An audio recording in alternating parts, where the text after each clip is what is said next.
ସେମିତି ଆସ ମୋ ଦେଇ ବସନ୍ତ ସିଂହ ମଙ୍ଗଳସୂତ୍ରକୁ ମୁଁ ଆଣି ଛଡେଇ ନେବି।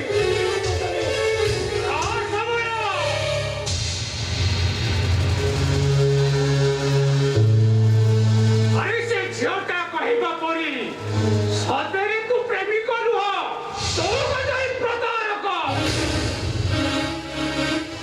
ଆରେ ମୂର୍ଖ, ଝିଅଟାକୁ ସତରେ ସନ୍ଥ ଚିହ୍ନ ଦେଇ ସାରା ଜୀବନ ଜୀବନ ସାଥୀ କରିବା ପାଇଁ କଥା ଦେଇ ଏ ଭାଇଟେ କୁତାରି ତା ହାତ ଛାଡ଼ି ଦେବାକୁ ବସିଛୁ। ଆମ ଘର